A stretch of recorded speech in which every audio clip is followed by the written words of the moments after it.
गुरुर्ब्रह्मा गुरुर्विष्णुः गुरुर्देवो महेश्वरः गुरुः साक्षात् परब्रह्म तस्मै श्री गुरवे नमः। ओम सहना भवतु सहनौ भुनक्तु सह वीर्यं करवावहै तेजस्विनावधीतमस्तु मा विद्विषावहै। ओम शांति शांति शांति। हरि ओम।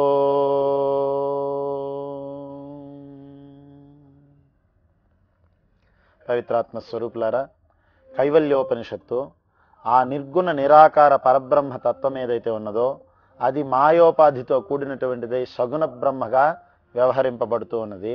ఆ సగుణ బ్రహ్మ యొక్క స్వరూపమే ఈ చరాచర సృష్టి అంతా కూడా. ఆ సగుణ బ్రహ్మ యందు కల్పితమైనటువంటిది ఈ చరాచర సృష్టి అంతా కూడా. ఆ సగుణ బ్రహ్మే ఈ జీవాది రూపమును ధరిస్తూ ఉన్నాడు అనేటువంటి విషయాన్ని కైవల్యోపనిషత్తు వివరిస్తూ ఉంది. సయేవ మాయా పరిమోహితాత్మ శరీరమాస్థాయ కరోతి సర్వం స్త్రియన్నపానాది విచిత్ర భోగై సయేవ జాగ్రత్ పరితృప్తిమేతి. ఆ జీవుడు మాయా పరిమోహితాత్మ, అవిద్య, మాయ, అజ్ఞానము ఈ మొదలైనటువంటి శబ్దములన్నీ సమానార్థక శబ్దములు. ఎప్పుడైతే అవిద్యోపాధికుడు అవుతున్నాడో అప్పుడు జీవుడిగా వ్యవహరింపబడుతున్నాడు. అవిద్యోపాధికో జీవ, మాయోపాధికి ఈశ్వర. ఈ ఉపాధి భేదములు రెండు మనకి ఇక్కడ వ్యవహరింపబడుతూ ఉన్నవి. ఈ ఉపాధి భేదం చేతనే, ఉపాధి సంబంధము చేతనే జీవుడు ఈశ్వరుడు అనేటువంటి ప్రభేదాలు అనేటువంటివి వస్తూ ఉన్నవి. అందువలన మాయా పరిమోహితుడు అంటే మాయ చేత కప్పబడినటువంటి వాడైనప్పుడు దేహాదుల ద్వారా ఈ జీవుడు ఈ శరీరమునందు జీవత్వ వ్యవహారమును పొందుతూ ఉన్నాడు. కానీ చైతన్యం శాశ్వతం, నిత్యం, వ్యోమాతీతం, నిరంజనం. అది ఒకటైనటువంటి చైతన్యమే ఉపాధిగతమై ఈ జీవాది వ్యవహారమును పొందుతూ ఉన్నది. ఎప్పుడైతే మాయావశుడై ఈ జీవుడయ్యాడో, ఈ జీవుడైనటువంటి వాడు ఏం చేస్తున్నాడు?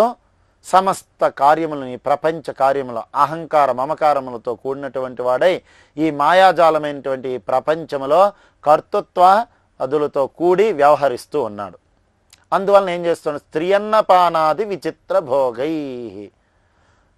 సయేవ జాగ్రత్ పరితృప్తి మేతి. ఈ జాగ్రత్త అవస్థ యందు సయేవ పరితృప్తిం ఏతి, వాడు సంతోషాన్ని పొందుతూ ఉన్నాడట. ఏమిటి? ప్రాపంచక విషయ సుఖాల్ని ఆస్వాదిస్తూ తృప్తిని పొందుతూ ఉన్నాడు అని చెప్పారు. ఎట్లా? స్త్రీ భోగాలన్నమాట. స్త్రీ చందన వనితాదులు ఏవైతే ఉన్నావో ఇవన్నీ కూడా ఇక్కడ చెప్పడం జరుగుతుంది. స్త్రీ అన్నపానాది, మధుర పదార్థాలని ఆస్వాదించడం, స్వాదిష్టమైనటువంటి భోజనాదులను చేయటం, స్త్రీ సుఖాదులు మొదలైనటువంటి వీటిలన్నింటినీ అనుభవిస్తూ ఈ జీవుడు ఇక్కడ అహంకార మమకారముతో, కర్తృత్వముతో, దేహాభిమానంతో ఇక్కడ ఈ కూడినటువంటి వాడై ఈ ప్రపంచ విషయ భోగాలన్నింటినీ అనుభవిస్తూ ఉన్నాడు. అంటే ఇక్కడ తాత్పర్యం ఏమిటి అంటే జీవుడు ఈశ్వర స్వరూపుడే, ఈశ్వరుడే ఉపాధి వశుడై ఉపాధి సంబంధము చేత జీవ వ్యవహారాన్ని పొందుతూ ఉన్నాడు. ఎప్పుడైతే దేహాత్మల యొక్క తాదాత్మ్యం అయ్యిందో ఆ దేహాత్మ తాదాత్మ్యం చేత, ఈ భ్రాంతి చేత, ఈ అధ్యారోపము చేత జీవత్వ వ్యవహారం సిద్ధిస్తుంది. ఆ జీవత్వ వ్యవహారం సిద్ధించినప్పుడు జీవుడు అహంకార మమకార బద్ధుడవుతున్నాడు. అహంకార మమకారాలతో కూడినటువంటి వాడై ఈ లోక వ్యవహారాలన్నింటినీ చేస్తున్నాడు. దాని యందు అహమిదం మమేదం, ఇది నాది ఇది నేను అనేటువంటి భావాల్ని పెట్టుకుంటూ ఈ సంసారంలో ప్రవర్తిస్తూ ఉన్నాడు. కానీ సత్యస్వరూపంతో వాస్తవిక రూపంలో విచారిస్తే సయేవా, ఉపనిషత్తు ఆ మాటను చెప్తుందండి. సయేవ, సయేవ అంటే సహా ఏవ అంటే వాడే అంటే ఈ దేహాతి వ్యతిరిక్తుడైనటువంటి ఆ బ్రహ్మమే జీవత్వ భావాన్ని దేహ సంబంధంతో పొందుతూ ఉన్నది. జాగ్రత్త అవస్థలో జాగ్రత్త సంబంధమైనటువంటి వస్తుజాతముల యందు కూడా వీటన్నిటి యందు కర్తృత్వ భోక్తృత్వంతో అనుభవిస్తున్నాడు అనే విషయాన్ని తెలియచేయటం జరిగింది. ఇప్పుడు జాగ్రత్త అవస్థను చెప్పిన తర్వాత స్వప్నావస్థలో ఈ జీవుని యొక్క స్థితిగతులు గురించి వివరిస్తూ తర్వాత శ్లోకంలో వివరించడం జరుగుతుంది.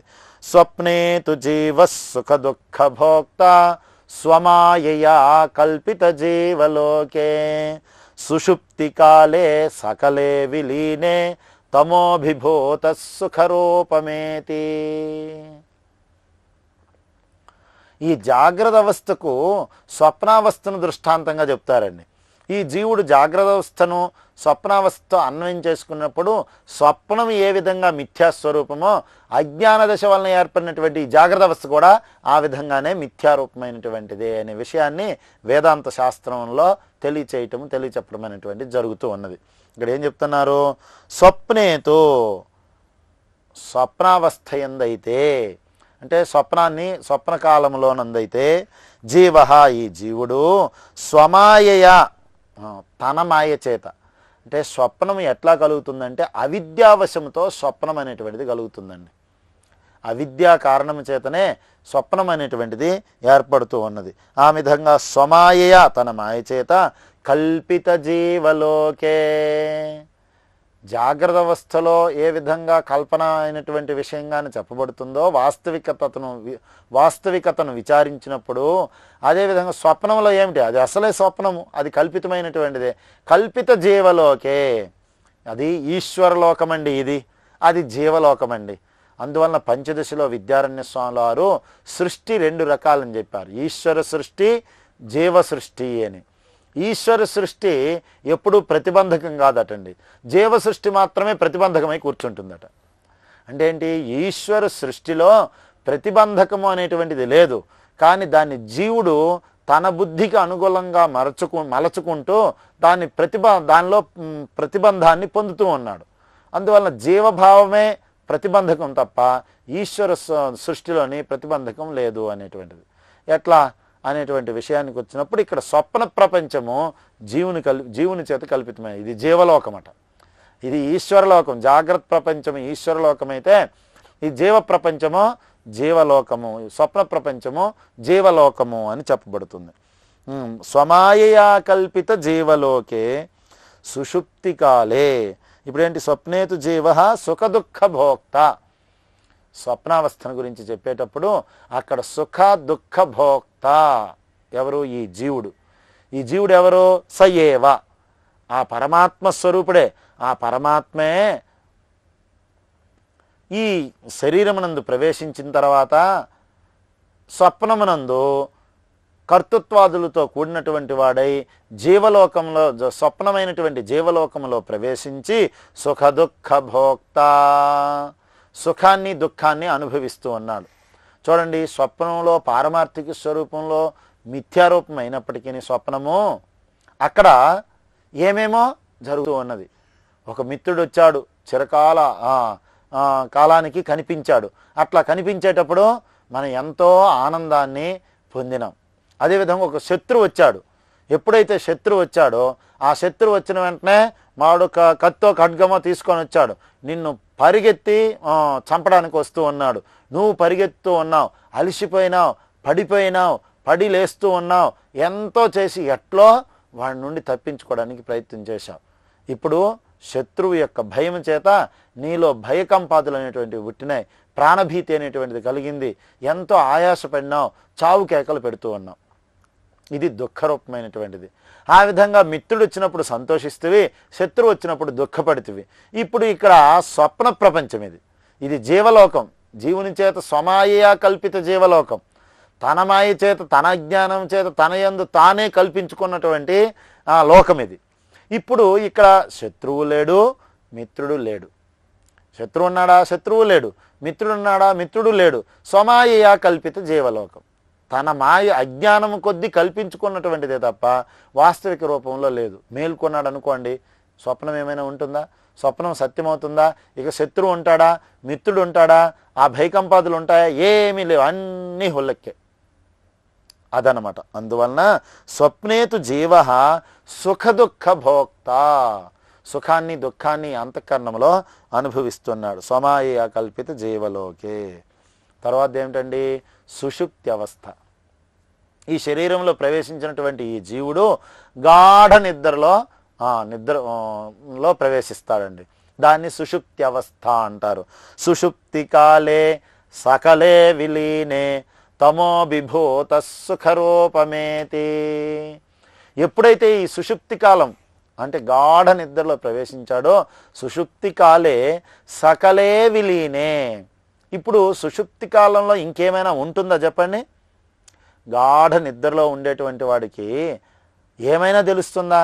వాడికి ఏ సంబంధమైనా ఉన్నదా? ఈ ప్రపంచం ఉన్నదో లేదో తనకు తెలియదు, తానున్నాడో లేదో తనకు తెలియదు, ఈ ప్రపంచం యొక్క స్థితిగతులు తెలియదు, లాభం తెలియదు, నష్టం తెలియదు, నింద తెలియదు, స్థుతి తెలియదు, తాను రాజునో లేదంటే బీదవాడో ఆ విషయం కూడా తెలియదు, తనకు పెండ్లయ్యిందో లేదో ఈ విషయం తెలియదు. ఏ విషయ సంబంధము లేనటువంటి వాడై ఉండేటువంటి స్థితి ఏమిటి? నిత్యము జీవుడు ఏ స్థితిలోకి వెళ్తాడు? నిద్రావస్థలో ఆ విధమైనటువంటి అజ్ఞాన స్థితిలోకి వెళ్ళిపోతున్నాడు, ఏమీ తెలియనటువంటి వాడుగా ఉంటున్నాడు.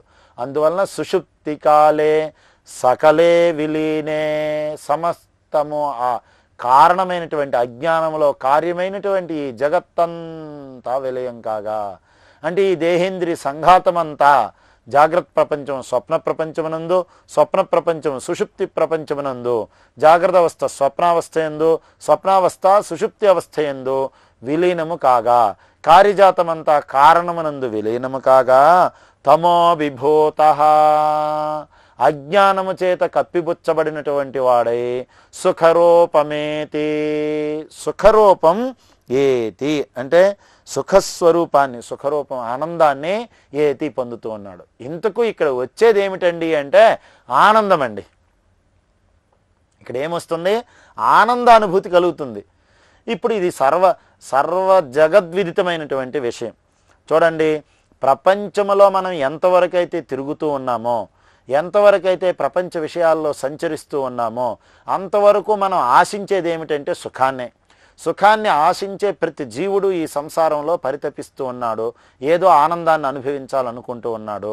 చివరికి అలసి సొలసి సుషుప్తి అవస్థలోకి వెళుతూ ఉన్నాడు. మూడవదైనటువంటి గాఢ నిద్రలో ప్రవేశిస్తూ ఉన్నాడు. అదే సుషుప్తి అవస్థ అంటారు.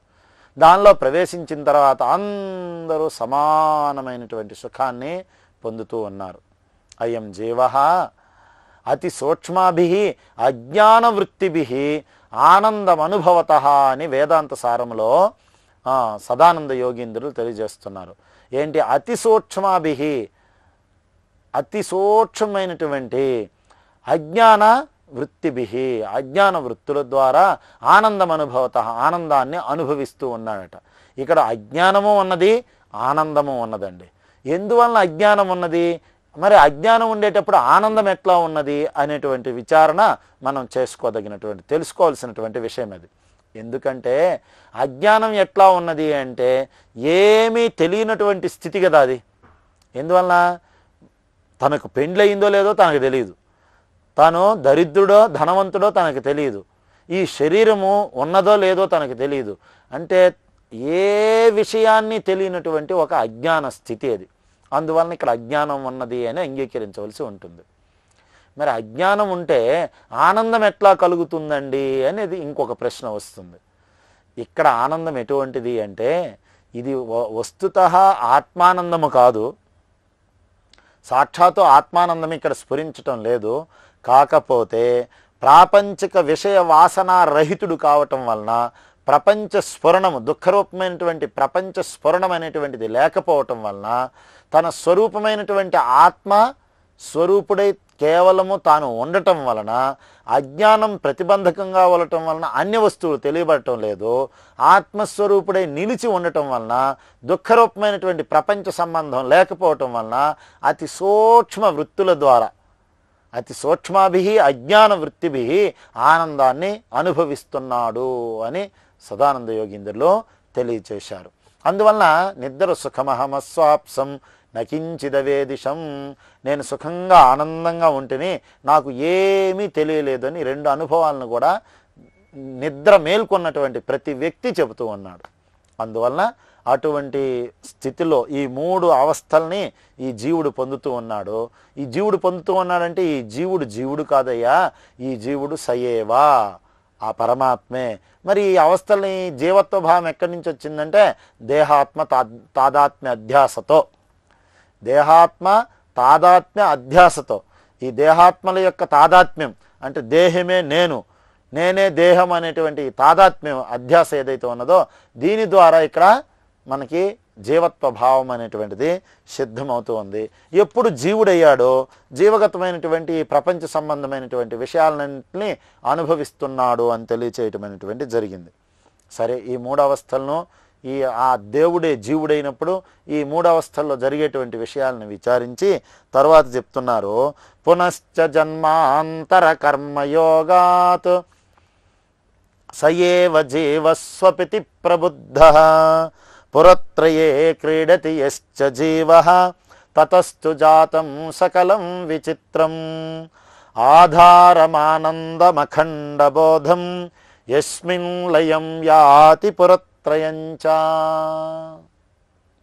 అదండి ఇప్పుడు ఏం చెప్తున్నారు, పునః మరలా ఈ జీవుని స్థితి ఏమిటో వివరిస్తూ ఉన్నారు. సయేవ జీవః, సహయేవ జీవ అంటే ఏ పరమాత్మ స్వరూపుడు దేహాది సంబంధము చేత జీవత్వ భావాన్ని పొందాడో, జీవత్వ భావాన్ని పొందిన తర్వాత ఎవడు జాగ్రత్త స్వప్న సుషుప్తి అవస్థల్లో ఆయా విషయాల్ని అనుభవిస్తూ ఉన్నాడో ఆ జీవుడు సయేవ జీవ, ఆ జీవుడే జన్మాంతర కర్మయోగాత్. ఏమండి, అసలు మెలకు ఒకప్పుడు, స్వప్నం ఒకప్పుడు, సుషుప్తి ఒకప్పుడు, ఈ విధంగా ఈ కర్మల్లో తరతమ భేదాలు, మరలా నిద్రపోయేటువంటి వాడు లేవటం, లేచినటువంటి వాడు మరలా వద్దనుకున్న నిద్రలోకి పోవటం, ఈ విధంగా జరుగుతుందంటే దీనికి కారణం ఏమిటి? ఒక క్రియ జరుగుతూ ఉందంటే, ఒక కార్యం జరుగుతూ ఉందంటే దానికి ఏదో ఒక కారణమైనటువంటిది ఉండాలి. ఈ ప్రక్రియ అంతా కూడా ఏ విధంగా జరుగుతుంది, దీనికి కారణం ఏమిటి అంటే పునశ్చ జన్మాంతర కర్మయోగాత్. ఇది జన్మాంతరంలో చేసుకున్నటువంటి కర్మ చేత వస్తూ ఉందట. చూడండి, కర్మ పుణ్యకర్మ అనుకోండి, వాడు పుణ్యకర్మ చేసి ఉన్నాడు అనుకోండి, ఆ పుణ్యాత్ముడు సమయానికి చక్కగా నిద్రపోతాడు, నిద్రపోయినటువంటి వాడికి చక్కగా నిద్ర పడుతుందండి. వాడు పాపాత్ముడు అనుకోండి, పాపకర్మ చేశాడు అనుకోండి, పక్క మీద 12 గంటలైనా 1 గంట అయినా దొర్లుతూనే ఉంటాడు, కానీ వాడికి చస్తే నిద్ర పట్టదండి. ఇప్పుడు దీనికి కారణం ఏమంటారు? కర్మయోగాత్, జన్మాంతర కర్మయోగాత్. మనం చేసుకున్నటువంటి పూర్వజన్మలో చేసుకున్నటువంటి ఏ శుభాశుభ కర్మలు అయితే ఉన్నాయో అవే ఈ జన్మలో ఇక్కడ మన జీవితాలని గడుపుతూ ఉంటాయి. కొంతమంది చెప్తూ ఉంటారు, స్వామి మాకు భయంకరమైనటువంటి కళలు వస్తూ ఉంటాయి స్వామి, ఎప్పుడున్నూ ఏం చెయ్యాలి అని. అది ఆ జీవుని ప్రారంధం అన్నమాట. ఆ జీవుని ప్రారంధం. ఎందువలన మానసికంగా ఎవడైతే ఇతరులకి ద్రోహ చింతనలు చేస్తూ ఉంటాడో, పాప చింతన చేస్తూ ఉంటాడో, ఇతరులకు ఏదో అన్యాయం చేయాలని, అక్రమం చేయాలని భావిస్తూ ఉంటాడో, ఇతరమైనటువంటి దుష్ట చింతనలు కలిగినటువంటి పాపచిత్తం కలిగినటువంటి పూర్వజన్మలో అటువంటి పాపచిత్తం కలిగినటువంటి వాళ్ళు ఉంటారే, వాళ్ళు బయటికి ఎవరికి ఏమి చేయకపోయినా లోని మాత్రం సత్సంకల్పం మంచి సంకల్పాలు చేయకుండా మానసికంగా ద్రోహ చింతనలు చేస్తారే, అటువంటి వాళ్ళకి ఏమవుతుంది? మానసిక ఫలం వస్తుందండి. మానసికమైనటువంటి ఫలమే వస్తుంది. ఎట్లా? వాళ్ళు ఈ స్వప్నాదుల్లోని ఆ నిద్రపోయేటువంటి సమయంలో దుష్టమైనటువంటి భయంకరమైనటువంటి కళ్ళన్నీ కంటూ ఉండి వాళ్ళు అక్కడ ఆ పాపాన్ని ఆ విధంగా అనుభవిస్తూ ఉంటారు. ఎందువలన? వాళ్ళు బయటికి కక్కింది కాదు, బయటికి చెప్పింది కాదు, బయట చేసింది కాదనమాట. అంతా మనస్సులోనే కల్మషమైనటువంటి బుద్ధితో వ్యవహరించారు. ఆ మానసికంగానే వాళ్ళు సుఖదుఖాలని అనుభవిస్తూ ఉంటారు. బయటి వాళ్ళకి ఏమీ కనిపించదు. బయట వాళ్ళకి శత్రువులు ఉండరు, వాళ్ళని ఎవరు హింసించే వాళ్ళు ఉండరు, ఎవరు బాధ పెట్టే వాళ్ళు ఉండరు. కానీ వాడు మానసికంగా పాపం చేశాడు కాబట్టి వాడి స్వప్నంలోని వాడికే దుష్టమైనటువంటి భయంకరమైనటువంటి స్వప్నాలన్నీ వచ్చి వాడు బాధలను అనుభవిస్తూ ఉంటాడు.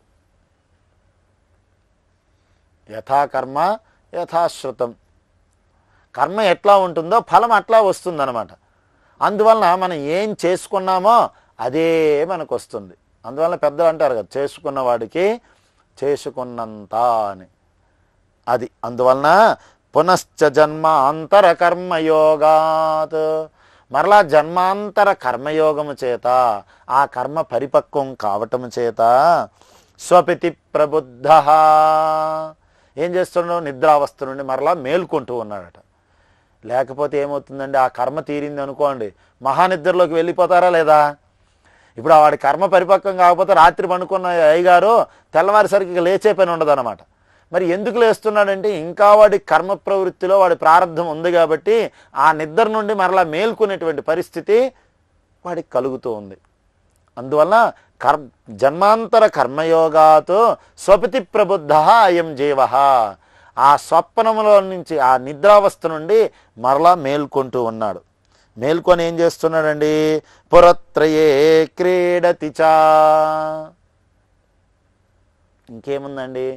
నిద్రపోవటం, మెలకువకు రావటం, ఏవో తంటాలు పడటం, మరలా నిద్రపోవటం, మరలా మెలకువకు రావటం, మరలా ఏవో తంటాలు పడుతూ ఉండటం. ఇదే కదా జన్మ పొడవుని చేసేటువంటిది.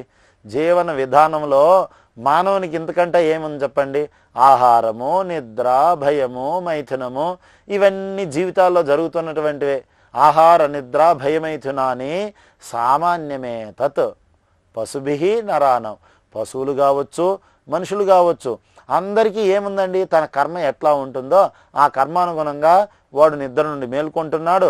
మరలా మేల్కొన్నటువంటి వాడు వాడి కర్మానుగుణంగా ఏవో కర్మలన్నీ చేసుకుంటూ ఉన్నాడు, ఏదో తింటూ ఉన్నాడు, ఎక్కడో తిరుగుతూ ఉన్నాడు, పిల్లలకు అంటూ ఉన్నాడు, మరలా రోజు రోజుకి నిద్రపోతూనే ఉన్నాడు. ఇట్లా జరుగుతూ జరుగుతూ జరుగుతూ ఆ కర్మ ప్రారంధం ఎంతవరకు ఉంటుందో, ఆ పాపపుణ్యముల ప్రారంధం ఎంతవరకు అయితే ఉంటుందో అంతవరకు ఈ జీవుడు ఈ లోకంలో తిరుగుతూ ఉంటాడు. ఆ విధంగా తింటూ ఉంటాడు, తిరుగుతూ ఉంటాడు. కర్మ తీరిన వెంటనే ఈ దేహ పరిత్యాగం అనేటువంటిది జరుగుతుందండి. అందువలన దాన్ని గురించి ఇక్కడ ఉపనిషత్తు తెలియజేస్తూ పునశ్చ జన్మాంతర కర్మయోగాత్ సయేవ జీవ ప్రబుద్ధ స్వపితి ప్రబుద్ధ, నిద్ర నుండి మేల్కొంటూ ఉన్నాడు. ఎప్పుడైతే నిద్ర నుండి మేల్కొన్నాడో, నిద్ర నుండి మేల్కొని ఏం చేస్తున్నాడండి?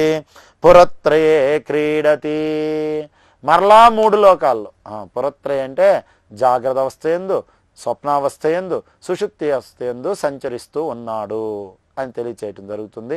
పురత్రయే క్రీడతి యశ్చ జీవః తతస్తు జాతం సకలం విచిత్రం. ఆ విధంగా పురత్రయమునందు క్రీడతి, క్రీడిస్తూ ఉన్నాడు. యహ జీవ, ఎవడు ఈ జీవుడో, తతః వాని నుండే సకలం విచిత్రం జాతం, ఈ సకల విచిత్రమైనటువంటి ఈ నామరూపాత్మక జగత్తంతా జాతం పుట్టింది అని చెప్తున్నానండి. ఏమిటిది అంటే ఈ ఈ ఉపనిషత్తులోనే ముందు ఈ విషయం వివరించబోతూ ఉన్నారనమాట. ఎందువలనంటే ఈ చరాచర సృష్టి అంతా ఎక్కడో పుట్టింది, ఎవరు భగవంతుడు పుట్టించాడు అని సాధారణంగా మనం చెప్పుకుంటూ ఉంటాం. కానీ భగవంతుని సృష్టిలో కూడా ఈ కల్పిత జగత్తు భగవంతుడు సృష్టించడం లేదు, భగవంతుడు దానికి కర్త కూడా కాదు. ఎందుకంటే దీనికి చిన్న దృష్టాంతం చూడండి. ఇప్పుడు ఒక త్రాడు ఉన్నది, త్రాటిలో మనం ఆ త్రాడుని సంధ్యాకాలంలో చూసి పాము అనుకున్నాం, మనం భయపడినాం, అలసట పొందినాం, ఏదేదో అనుకున్నాం, తర్వాత దీపం తెచ్చినాం, దగ్గరికి వెళ్ళినాం, మరలా పరిశీలించి చూసినాం. ఇప్పుడు అక్కడ ఏమున్నది? త్రాడే ఉన్నది, పాము లేదు. ఇప్పుడు ఈ సర్పాదుల యొక్క సృష్టికి కారణం ఏది? త్రాడు అని చెప్తాం. నా కొంప ముంచితివి కదా అన్నాం. ఏమన్నాము? ఆ త్రాడుని చూసి నా కొంప ముంచితివి కదా, నన్ను ఎంత భయభ్రాంతం చేసినావే అని అంటే, ఇప్పుడు ఆ త్రాడు ఏం చెప్తుంది? అయ్యా, నీ భయభ్రాంతికి, నీ కొంప మునగటానికి మునగపోవటానికి నేను కారణం కానే కాను అంటుంది ఆ త్రాడు. అవునా కాదా? ఇప్పుడు ఈ సర్పాదుల యొక్క సృష్టికి తానే కారణం తప్ప త్రాడు కారణం కాదు. మరి త్రాడు కారణమని అంటారు కదండి, ఈ జగత్తంతా పరమాత్మ చేతే ఉద్భవించిందని చెప్తారు కదండి. అంటే త్రాడే లేకపోతే ఈ కల్పనే లేదు. కల్పనకు ఆశ్రయం ఒకటి ఉండాలి. ఆశ్రయం అంటూ ఒకటి, అధిష్టానం అంటూ ఉంటే దాని యందు ఆరోపిత వస్తువు యొక్క సత్తా, స్ఫూర్తి అనేటువంటిది కనిపించవచ్చు. అంతే తప్ప అధిష్టానమే లేకపోతే ఆరోపిత వస్తువుకి ఏం గతి ఉంటుంది? అందువలన అధిష్టానమే ఈ కల్పిత వస్తువునకు కూడా కారణము అని చెప్పడం జరిగింది. ఇంకొక దృష్టికోణంలో తీసుకునేటప్పటికి ఏమైంది? అయ్యా, అధిష్టానం ఉన్నది ఉన్నట్లే ఉన్నది, దానిలో ఏ వికారము లేదు, దాని యందు ఏ కర్తృత్వాదులు లేవు, దానికి ఏమీ కావలసిన పని లేదు, ఇవన్నీ కూడా నీ మనోకల్పితములే. అందువలన ఇక్కడ ఉపనిషత్తు ఏమి చెప్తూ ఉంది? విచిత్రం జాతం, ఈ సకలం విచిత్రం, తతః ఆ జీవుని నుండే, ఆ అజ్ఞాన జీవుని నుండే సకలం విచిత్రం జాతం, ఈ సమస్త విచిత్రమైనటువంటి నానా జంగమాత్మమైన, స్థావర జంగమాత్మమైనటువంటి, వస్తురూపాత్మమైనటువంటిది ఇదంతా పుట్టింది అనేటువంటి విషయాన్ని ఇక్కడ తెలియచేయటమైనటువంటి జరిగింది. ఇంకా ఏం చెప్తున్నారు? యస్మిన్, ఎవనియందో పురత్రయం లయం యాతి, మరలా ఈ పుట్టిన ఈ అవస్థలు, ఈ జాగ్రత్త అవస్థ, స్వప్నావస్థ, సుషుప్తి అవస్థ ఏవైతే ఉన్నావో ఇవన్నీ లయం ఎక్కడవుతూ ఉన్నవి అంటే యస్మిన్, ఏ జీవుని యందైతే. అంటే ఏ జీవుని యందంటే ఇక్కడ జీవుడు ఎవరు? చైతన్య దృష్టిలో ఇక్కడ తెలియచేయటం జరుగుతుంది. ఆ చైతన్యమే కదా జీవభావాన్ని పొందింది. అందువలన ఆ చైతన్యమునందే, అంటే ఆ జీవ వ్యవహారాన్ని పొందినటువంటి ఆ చైతన్యమునందే పురత్రయం లయం యాతి. ఈ పురత్రయం ఏదైతే ఉందో, పురత్రయం అంటే జాగ్రత్త అవస్థ, స్వప్నావస్థ, సుషుప్తి అవస్థ. అందువలన అకారము, ఉకారము, మకారము, అర్ధమాత్ర అని చెప్పింది. ఆ తురీయం ఏదైతే ఉందో ఆ తురీయమునందు ఈ మాత్రలన్నీ లయమైపోతూ ఉన్నవండి. అంటే జాగ్రత్త, స్వప్నము, సుషుప్తి, విశ్వ తైజస ప్రాజ్ఞులు ఆ చైతన్యమునందు, తురీయ చైతన్యమునందు లయమవుతున్నారు. అట్లా ఈశ్వర హిరణ్య గర్భ విరాట్ స్వరూపములు ఆ శుద్ధ చైతన్యము, బ్రహ్మ చైతన్యమునందే లయమైపోతూ ఉన్నవి. అయిపోక ఆ అర్ధమాత్ర స్వరూపమైనటువంటిది బ్రహ్మము. అదేవిధంగా ఇక్కడ కూడా చైతన్య రూపమైనటువంటి వాడు జీవుడు కాబట్టి ఆ చైతన్యమునందే ఈ జాగ్రత్త అవస్థ, స్వప్నావస్థ, సుషుప్తి అవస్థ, ఈ మూడు కూడా లయమైపోతూ ఉన్నవి. మూడు అవస్థలు లయం యాతి, లీనమవుతూ ఉన్నవో ఆ దాని యొక్క స్వరూపం దేని యందు లీనమవుతూ ఉన్నా అది ఏమిటది? ఆధారం. అదే ఈ జగత్తుకు ఆధారమైనటువంటిది. ఎందువలన జగత్ అంటే ఏమిటి? జాగ్రత్త, స్వప్న, సుషుప్త్యాత్మకమైనటువంటిదే జగత్తు. ఇప్పుడు జాగ్రత్త అవస్థ, స్వప్నావస్థ, సుషుప్తి అవస్థ ఈ మూడు ఉన్నావు కదా, ఈ మూడింటి స్వరూపముగా ఉన్నటువంటిదే ఇక్కడ జాగ్రత్త అవస్థ, స్వప్నావస్థ, సుషుప్తి అవస్థ ఈ మూడింటితో కూడినటువంటిదే ఈ జగత్తు. ఈ జగత్తంతా జీవుని యందు లయమవుతుంది. అంటే చైతన్య స్వరూపమైనటువంటి జీవుని యందు లయమవుతుంది. అంటే తెలుసుకుంటే దేవుడు, తెలియకపోతే జీవుడండి. ఊగులాడితే జీవుడు, ఊరుకుంటే దేవుడు అన్నారు పెద్దలు. అందువలన ఆ విధంగా ఇక్కడ చైతన్య రూపమునందు విలయాన్ని, లయాన్ని పొందుతూ ఉన్నవి.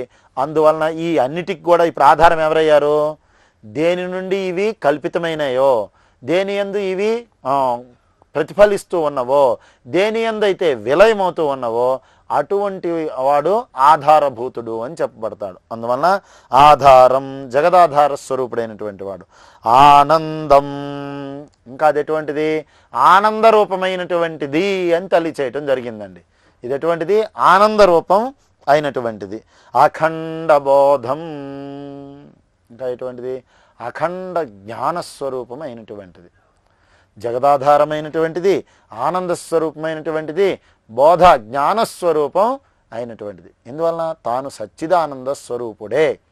తాను సచ్చిదానందాత్మకమైనటువంటి బ్రహ్మమునకంటే అతిరిక్తుడు కాడు, బ్రహ్మస్వరూపుడే అనేటువంటి విషయాన్ని తెలియచేయడానికి ఈ జన్మాంతర కర్మవాసనల చేత ఈ జాగ్రత్త స్వప్న సుషుప్తి అవస్థల యందు ఈ అవస్థలను అనుభవిస్తున్నటువంటి వాడుగా ఉన్నాడు.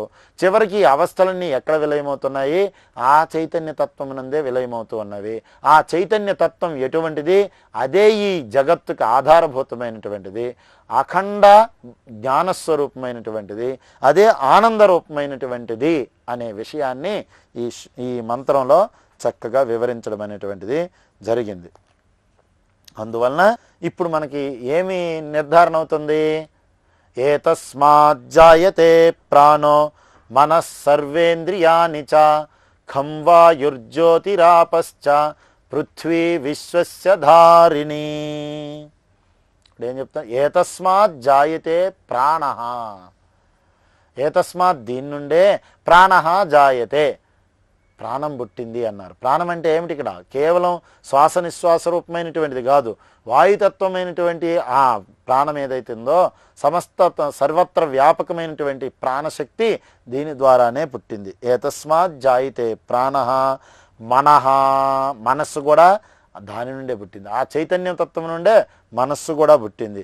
సర్వేంద్రియాని చ, శ్రోత్ర త్వక్కు చక్షు జిహ్వ ఘ్రాణములనేటువంటి పంచ జ్ఞానేంద్రియములు, వాక్కు పాని పాద పాయు ఉపస్థములనేటువంటి పంచ కర్మేంద్రియములు, ఇవన్నీ కూడా ఆ సర్వేంద్రియాన్ని ఈ సర్వేంద్రియములన్నీ కూడా ఏతస్మాత్ జాయితే దీని నుండే పుడుతూ ఉన్నవి. ఖం ఆకాశము కూడా, వాయువు, జ్యోతి ప్రకాశస్వరూపమైనటువంటి తత్వం ఏదైతే ఉందో, ఆపహ జలము, అంటే జ్యోతి అంటే ఇక్కడ అగ్నితత్వం అని తీసుకోవాలి. ఆపహ జలము, పృథ్వీతత్వం కూడా, విశ్వస్య ధారిణి. ఆ పృథ్వీ ఎటువంటిది? మనం అందరం ఇప్పుడు నిలబడి ఉన్నామంటే, కూర్చోగలుగుతున్నామంటే, ఈ కార్యాలన్నీ చేసుకోగలుగుతున్నామంటే వీటన్నిటికీ ఆధారమైనటువంటిది ఏమిటి? పృథ్వీతత్వమే. అందువలన విశ్వస్య ధారిణి, ఈ విశ్వమునకు ఆధారభూతమైనటువంటి పృథ్వీ కూడా ఏతస్మాత్ జాయితే దీని నుండే పుడుతూ ఉన్నది. ఇదే మనకి తైత్తిరీయోపనిషత్తు మొదలైనటువంటి వాటిల్లో సుస్పష్టంగా వివరించడం జరిగింది. దాన్నే కైవల్యోపనిషత్తు కూడా చెబుతూ ఉన్నది. అందువల్ల ఉపనిషత్తుల్లో అనేక చోట్ల ఈ విషయాలు అనేటువంటివి ప్రస్తావింపబడుతూ ఉంటాయి. ఆత్మనః ఆకాశ సంభూతః ఆకాశాద్వాయు వాయోరగ్ని అగ్నేరాపః అద్భ్య పృథివీ పృథివ్యామోషధయః ఓషధేభ్యో అన్నం అన్నాత్ పురుషః. ఇది సృష్టిక్రమము తైత్తిరీయోపనిషత్తుల్లో తెలియచేయటం అనేటువంటి జరిగింది. అంటే ఎట్లా? ఆత్మ సర్వే సర్వత్ర వ్యాపకమైనటువంటి ఏ చైతన్య తత్వం అయితే ఉందో దాని నుండే ఈ చరాచర జగత్తంతా పుడుతూ ఉంది. ఆత్మనః ఆకాశ సంభూతః, ఆత్మ నుండి ఆకాశం అనేటువంటిది ఉద్భవించింది. ఆకాశాద్వాయు, ఆకాశం నుండి వాయుతత్వం అనేటువంటిది పుట్టింది. వాయోరగ్ని, వాయువు నుండి అగ్ని అనేటువంటిది ఉద్భవించింది. తేజోతత్వమైనటువంటి అగ్ని పుట్టింది. అగ్నేరాపహ, అగ్ని నుండి ఆపహ అంటే జలములు, జలం అనేటువంటి జలతత్వం అనేటువంటిది పుట్టింది. ఆ అద్భ్య పృథివీ, ఆ జలము నుండి పృథ్వీతత్వం అనేటువంటిది పుట్టింది. పృథివ్యామోషధయ, ఈ పృథివీ ఉండబట్టే ఈ పృథివీ యందు ఓషధులు అంటే ఆహార ధాన్య పదార్థములన్నీ కూడా పుడుతూ ఉన్నవి. అనేక రకములైనటువంటి ఫలాదులు ధాన్యాదులు ఇవన్నీ అంటే ప్రాణి జీవనానికి కావలసినటువంటి ఆహార పదార్థాలన్నీ పుట్టినాయి. ఈ ఆహారం వల్లనే మనిషి పుట్టాడు, ప్రాణి పుట్టింది అని తెలియచేయడం జరుగుతుంది. పృథివ్యాం ఓషధేభ్యో అన్నం, ఓషధుల వలన అన్నం పుట్టింది, అన్నం వలన జీవులు పుట్టారు. ఈ విధంగా సృష్టి క్రమం అనేటువంటి తైత్రీయోపనిషత్తులో కూడా తెలియచేయటం అనేటువంటిది జరిగింది. అదే సృష్టి క్రమాన్ని ఇక్కడ కైవల్యోపనిషత్తు కూడా వివరిస్తూ ఉన్నది. దాన్నే భగవద్గీతలో భగవంతుడు కూడా అనేక చోట్ల అనేక విధాలుగా తెలియచేయటం జరిగింది. మయా తతమిదం సర్వం జగదవ్యక్తమూర్తినా మత్స్థాని సర్వభూతాని నచాహం తేష్వస్థితః. ఒక్కొక్క చోట భగవంతుడు ఒక్కొక్క రకంగా చెప్పాడు. వాటిని సమన్వయం చేసుకునే విధానాన్ని మనం చక్కగా అవగాహన చేసుకోవాలి. ఎందుకంటే మయా తతమిదం సర్వం, మయా నా చేతనే తతం వ్యాపకమైనటువంటిది ఈ నామరూపాత్మక జగత్తంతా అని చెప్పాడు. మయా తతమిదం సర్వం జగత్, ఇదం జగత్, ఈ జగత్తంతా కూడా మయా నా చేత వ్యాపకమైనటువంటిదే. అంటే నేనే ఈ జగద్రూపంగా ప్రకాశిస్తూ ఉన్నాను అని పరమాత్మ చెప్పినట్లయింది. జగత్ అవ్యక్తమూర్తిన, అవ్యక్తమూర్తిన. అయ్యే స్వామి, మరి నీవే సర్వే సర్వత్ర వ్యాపకమైతే ఎక్కడ చూసినా నీవు కనిపించడం లేదే? మిద్దులు, మేడలు, గోడలు ఇవన్నీ కనిపిస్తున్నాయి తప్ప నీవు కనిపించడం లేదే అనేటువంటి ప్రశ్న వచ్చినప్పుడు దానికి భగవంతుడు మత్స్థాని సర్వభూతాన్ని నచాహం తేష్వస్థిత అన్నాడు. మత్స్థాని సర్వభూతాన్ని, నాయందే సమస్త ప్రాణికోట్లు ఉన్నవి. నచాహం తేష్వస్థేషు అహం నా అవస్థిత అన్నాడు. వాటి యందు నేను లేను అన్నాడు. ఇదేమిటి? వ్యాపకత్వ దృష్టితో భగవంతుడు చెప్పినటువంటిది. అనోహ అనీయాన్, అణువులో అణువై భగవంతుడు ఉన్నాడు అని చెప్పాడు. సూత్రే మణిగణాయవా అని చెప్పాడు. సూత్రం మణుల యందు సూత్రం వల్లే నేనున్నాను అని చెప్పాడు. అయినప్పుడు జగత్తులో పరమాత్మ లేడు అంటే జగత్తు పరమాత్మయే ఉన్నది. అయినప్పుడు జగత్తులో పరమాత్మ ఉన్నాడనే మాట చెప్పడానికి వీలు పడుతుందా? చెప్పడానికి వీలు పడదు. ఇప్పుడు పాములో త్రాడే ఉన్నది అని చెప్పామనుకోండి, వ్యవహారంలో ఏదో చలామణికి చెప్పొచ్చేమో తప్ప పామే కల్పితమైనప్పుడు దానిలో త్రాడు ఉండడం ఏమిటి? త్రాడులోనే పాము ఉన్నది. త్రాడులోని కల్పితమైనటువంటి సర్పానికి ఆధారం త్రాడే కాబట్టి అక్కడ దాంట్లోనేది ఉన్నది అని చెప్పవలసిందే తప్ప పాములో త్రాడు ఉంది అని చెప్పడానికి అవుతుందా? లేదు. అయితే పాము త్రాడును విడిచిపెట్టి ఉన్నదా? లేదు. అందువలన పాములో కూడా త్రాడు ఉంది అన్నాం. అట్లా ఈ నామరూపాత్మక జగత్ ఏదైతే ఉందో, జగత్తంతా పరమాత్మ స్వరూపము కంటే అన్యము కాదు, పరమాత్మ యందే కల్పితమై ఉన్నది. కల్పితమైనటువంటి ఈ జగత్తులో పరమాత్మ ఉన్నాడా అంటే లేడు అని చెప్పడానికి వీలు లేదు, ఉన్నాడు అని చెప్పడానికి వీలు పడదు. ఎందువల్ల? సత్య వస్తువైనటువంటిది కల్పిత వస్తువునందు ఉంటుంది అని ఎట్లా చెప్పాలి? కుండలో మట్టి ఉందా అన్నాము, కుండలో మట్టి ఉన్నదా అన్నాం. అవును అంటారండి. అసలు మట్టి కంటే కుండ వేరుగా ఉంటే కదా. ఇప్పుడు మట్టిలో కుండ ఉన్నది. అసలు చెప్పాలంటే మట్టిలో కుండ ఉన్నది. కుండకు అస్తిత్వం మట్టి ద్వారానే, కానీ కొండ ద్వారా మట్టికి అస్తిత్వం సిద్ధం కావటంలే. ఇది దీని సత్తా ఎక్కువ సత్తా, అది వ్యావహారిక సత్తా. పారమార్థిక సత్తా, అసలు తత్వం ఎక్కడ ఉందంటే మట్టిలో ఉన్నది. అందువల్ల మట్టిలో కొండ ఉంది అనాలే తప్ప కొండలో మట్టి ఉంది అంటే, కొండను మట్టిని తీసేసి కొండను ఏమైనా పెట్టండి. కొండలో పప్పులు ఉన్నాయి అంటే ఒప్పుకోవచ్చు, కొండలో నీళ్ళు ఉన్నాయి అంటే ఒప్పుకోవచ్చు. ఎందువల్ల? కొండ ఆధారంగా ఉన్నది, అది ఆధేయంగా వస్తువు అనేటువంటి దాంట్లో ఉన్నది. కానీ కొండలో మట్టి ఉన్నది అని చెప్పాలంటే మట్టిని తీసేస్తే కొండ ఉంటుందా? లేదు. అందువలన పరమాత్మ ఇక్కడ ఏం చెప్తున్నాడు? జగద్ అవ్యక్తమూర్తి, మత్స్థాని సర్వభూతాని, నాయందే సమస్త ప్రాణికోట్లు ఉన్నవి. నచాహం తేషు అవస్థిత, నేను వాటి యందు లేను అన్నాడు.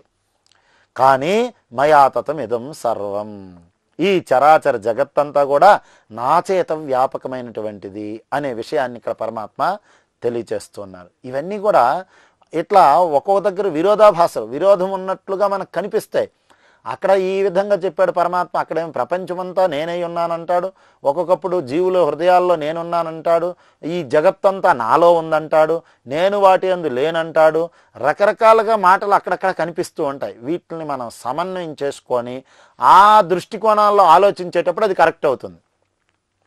ఆ సమన్వయ బుద్ధి, ఆ విచారణ దృక్పథం అనేటువంటిది లేకుండా మనం ఆలోచించామనుకోండి, అప్పుడు మనకు ఆ విషయం, యథార్థమైనటువంటి విషయం అర్థం కాకుండా పోతుంది.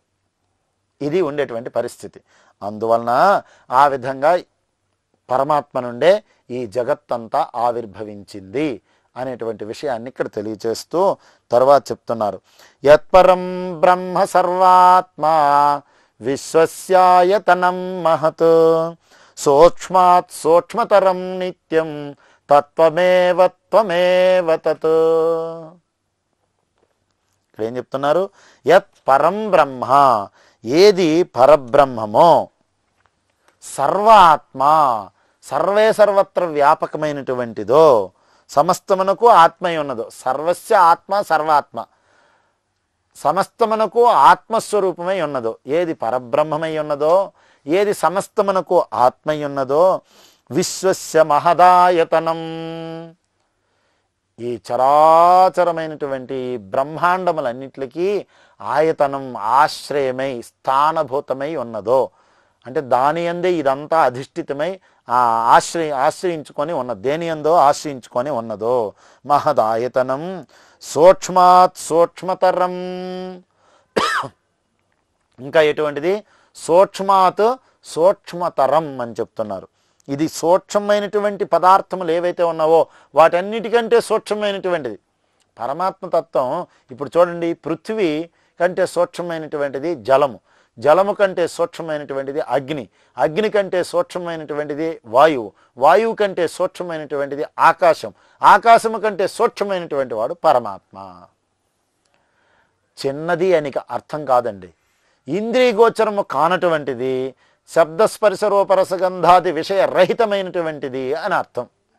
సూక్ష్మత్వానికి అణు అంటే చాలా సూక్ష్మమైనటువంటిది అని చెప్తారు. ఆటం ఏదైతే ఉందో అది సూక్ష్మం, ఎందుకు? ఇంద్రియములకు గోచరము కానటువంటిది కాబట్టి. అంత మాత్రం కాదు, అణువులాగా ఇంత ఉండదు పరమాత్మ. పరమాత్మ ఎటువంటి వాడు? వ్యాపకుడు, వ్యాపకుడై సూక్ష్ముడై ఉంటాడు. ఆకాశము అన్నిటికంటే వ్యాపకమై ఉన్నది, కానీ పృథ్వీయాదుల కంటే సూక్ష్మమై ఉన్నది. అట్లా పరమాత్మ ఆకాశాదుల కంటే సూక్ష్మమైనటువంటి వాడు పరమాత్మ అనేటువంటి విషయాన్ని ఇక్కడ తెలియచేయటం అనేటువంటి జరిగింది. అందువలన ఆ విధంగా సూక్ష్మాత్ సూక్ష్మతరం, సూక్ష్మమైనటువంటి దానికంటే సూక్ష్మమైనటువంటిది ఏదో. నిత్యం, త్రికాలాబాధ్యత్వం నిత్యత్వం, మూడు కాలాల్లో ఏది నశించినటువంటిదిగా ఉన్నదో తత్వమేవా, అది త్వమేవా నీవే అని ఇక్కడ ఉపనిషత్తు బోధిస్తుందండి. ఆ తత్వం ఎవరో కాదయ్యా, అది నీవే. ఇప్పుడు నేను నేను నేనని చెప్పుకుంటున్నాడు, ఈ నేను ఏమనుకుంటున్నాను? నేనని భావిస్తూ ఉన్నారు అందరూ. అంటే ఈ దేహాన్నే నేనుగా భావిస్తూ ఉన్నారు. ఉపనిషత్తు చెప్తుంది, కాదయ్యా, ఈ చరాచర సృష్టి అంతా దేని నుండి ఉద్భవించిందో, ఈ చరాచర సృష్టికి ఏది కారణమై ఉన్నదో, ఈ చరాచర సృష్టి యందు అతి సూక్ష్మమైనటువంటి తత్వం ఏదైతే ఉన్నదో అది బ్రహ్మతత్వము. ఆ బ్రహ్మతత్వమే తత్ త్వమేవా, అది నీవే. త్వమేవ తత్, తత్వమేవ త్వమేవ తత్, తత్ త్వమేవ, అది నీవే, నీవే అది. అన్వయ వ్యతిరేకమండి ఇది.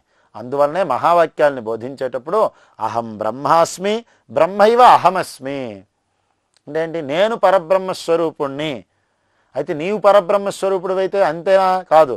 అహం బ్రహ్మాస్మి బ్రహ్మైవ అహమస్మి, ఆ బ్రహ్మమే నేను, నేనే బ్రహ్మము అని అన్వయ వ్యతిరేకం ద్వారా చెప్పుకునేటట్లుగా తత్ త్వమేవ, అది నీవే. త్వమేవ తత్, నీవే అది, అదే నీవు.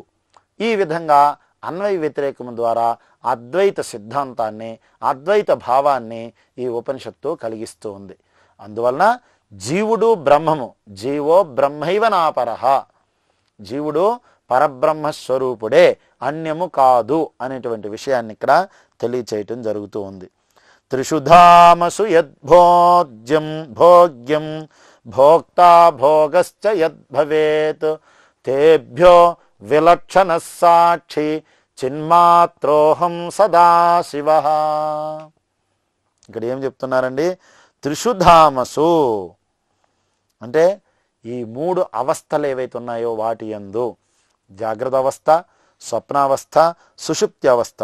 యద్భోగ్యం, ఈ మూడు అవస్థల యందు ఏది భోగ పదార్థమైతే ఉన్నదో, అనుభవించదగినటువంటిది ఏదైతే ఉన్నదో అది.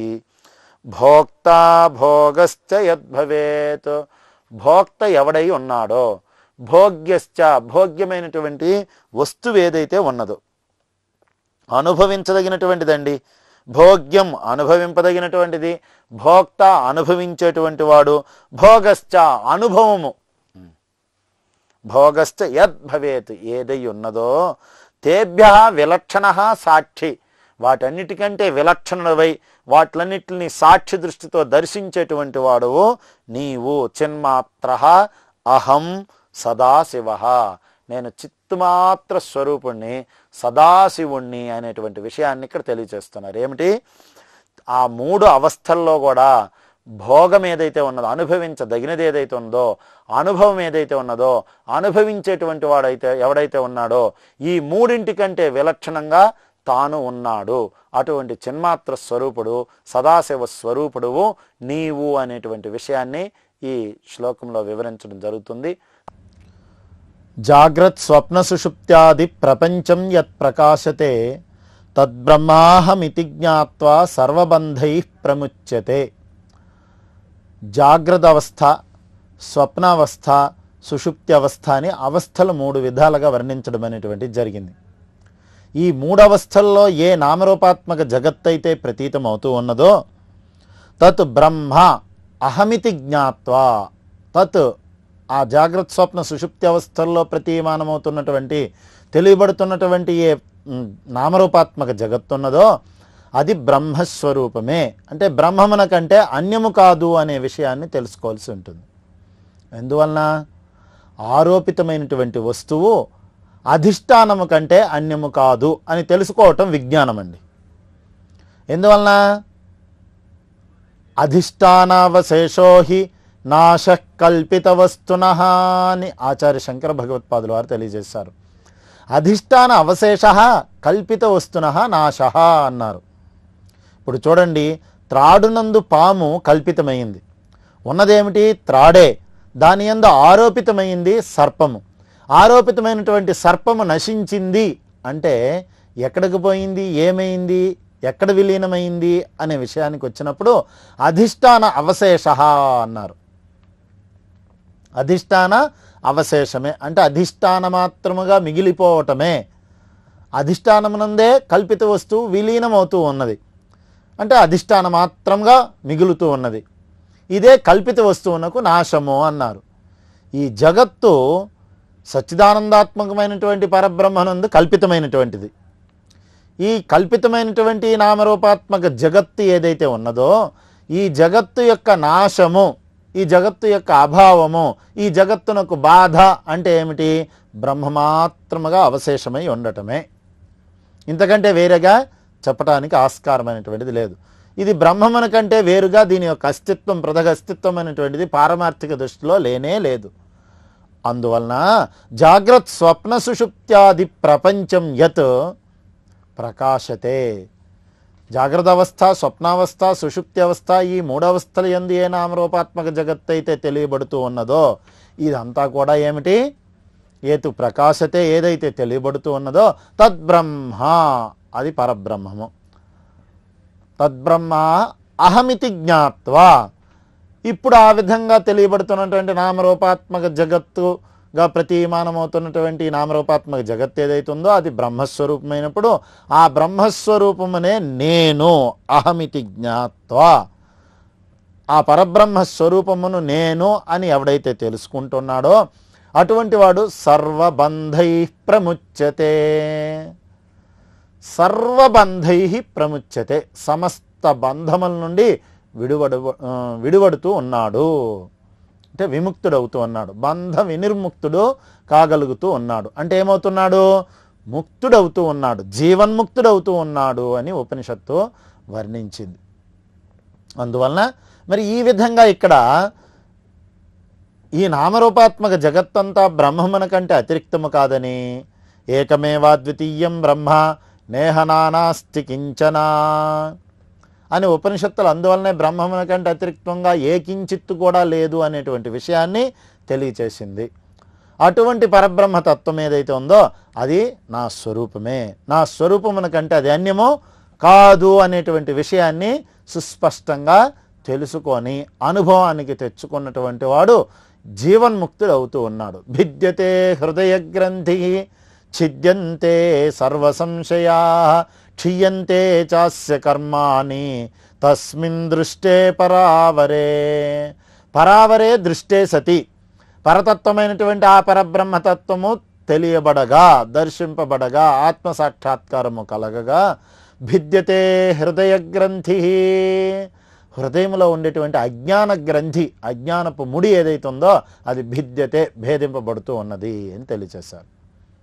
ఛిద్యంతే సర్వ సంశయా, ప్రమాణ సంశయం, ప్రమేయ సంశయం, విపరీత భావన మొదలైనటువంటివి ఇవన్నీ కూడా ఛిద్యంతే సర్వ సంశయా, ప్రమాణ ప్రమేయ విపరీత భావనలు ఇవన్నీ కూడా తొలగిపోతాయి. క్షీయంతే చాస్య కర్మాణి, జ్ఞానాగ్ని దగ్ధకర్మాణం తమాహు పండితం బుధాః జ్ఞానాగ్ని సర్వకర్మాణి భస్మసాత్ కురుతే తథా అని చెప్పినట్లు, భగవద్గీతలో చెప్పినట్లుగా ఈ జ్ఞానం అనేటువంటి అగ్ని ఎవరి యందు ప్రజ్వలింపబడుతుందో ఆ కర్మలనేటువంటి కట్టెలన్నీ కూడా దహించిపోతాయి. అందువల్ల కర్మలన్నీ నశింపబడతాయి ఎప్పుడు? జ్ఞానము ఉదయించగా. క్షీయంతే చాస్య కర్మాణి తస్మిన్ దృష్టే పరావరే, పరావరే దృష్టే సతి, పరతత్వమైనటువంటి ఆ పరమాత్మ జ్ఞానం ఉదయించగా. అందువలన ఇప్పుడు ఉపనిషత్తు ఏం చెప్తుంది? సర్వబంధై ప్రముచ్యతే, సమస్త బంధముల నుండి వీడు ముచ్యతే, ప్రముచ్యతే, ప్రకర్షేణ ముచ్యతే, ప్రముచ్యతే. ముచ్చులు మోక్షనే ధాతువండి, అందువల్ల మోక్షము అని అర్థం. అంటే ముక్తిని పొందిపోతాడు, సర్వబంధ వినిర్ముక్తుడై మోక్షాన్ని పొందుతాడు అనేటువంటి విషయాన్ని తెలియచేయటం జరిగింది. అది జ్ఞానమునకు ఫలమండి. జ్ఞానం కలిగితే